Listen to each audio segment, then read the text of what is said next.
Download our app available from the App Store and Play Store.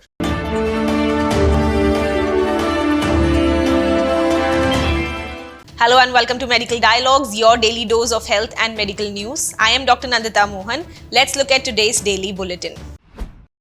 Union Minister for Healthcare and Family Welfare Mansukh Mandaviya said that the government is improving the healthcare and medical education sectors through a holistic approach that not only envisages creating more quality healthcare infrastructure but also trained manpower to efficiently run the institutions. Health is today linked with development because only a healthy society can become a developed society, stated Mandaviya during his address to the plenary session of the Uttar Pradesh Global Investors Summit.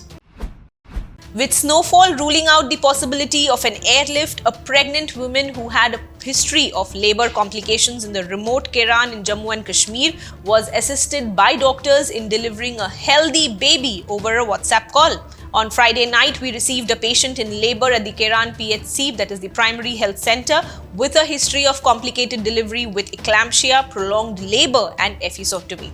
Block Medical Officer of Kralpora, Dr. Mir Mohammad Shafi said.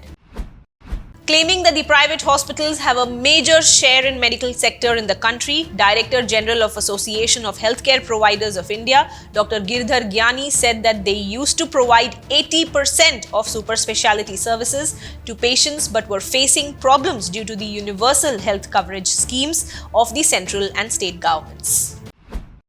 India's healthcare sector is witnessing big and positive changes due to steps such as free treatment of up to Rs 5 lakhs annually to the poor under the Ayushman Bharat scheme and increase in the number of new medical colleges across the country, Prime Minister Narendra Modi stated. Modi's assertion came in his written reply to the beneficiaries of a free camp for cataract operations in his parliamentary constituency Varanasi. They each had sent a letter to the PM to thank him for the government's work. Engineers at MIT and Caltech have demonstrated an ingestible sensor whose location can be monitored as it moves through the digestive tract, an advance that could help doctors more easily diagnose gastrointestinal motility disorders such as constipation, gastroesophageal reflux disease, and gastroparesis. The tiny sensor works by detecting a magnetic field produced by an electromagnetic coil located outside the body. The strength of the field varies with distance from the coil, so the sensor's position can be calculated based on its measurement of the magnetic field.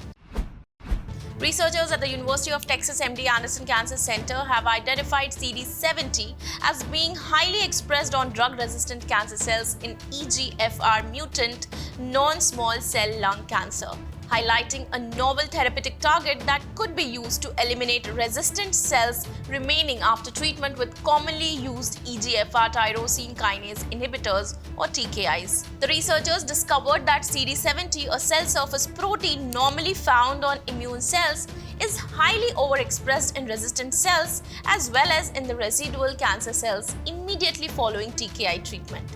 They demonstrated that CD70 can be effectively used to target these cells with antibody drug conjugates or ADCs or cell therapies in lab models. A study reveals a previously unknown way in which cannabidiol or CBD, a substance found in cannabis, reduces seizures in many treatment-resistant forms of pediatric epilepsy.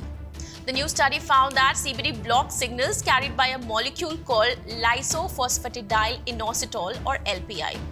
Found in brain cells called neurons, LPI is thought to amplify nerve signals as part of normal function, but can be hijacked by diseases to promote seizures. The current findings argue for the first time that LPI also weakens signals that counter seizures, further explaining the value of CBD treatment.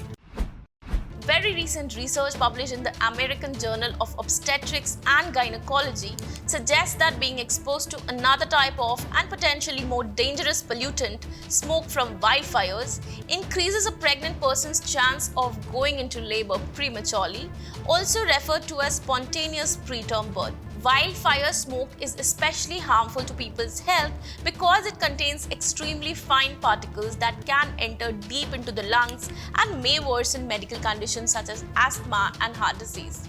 These tiny particles can also travel hundreds and sometimes thousands of miles from the wildfire's point of origin. That's all for today. Stay tuned to Medical Dialogues for latest updates. Never miss a medical update from Medical Dialogues. Like, subscribe, and press the bell icon.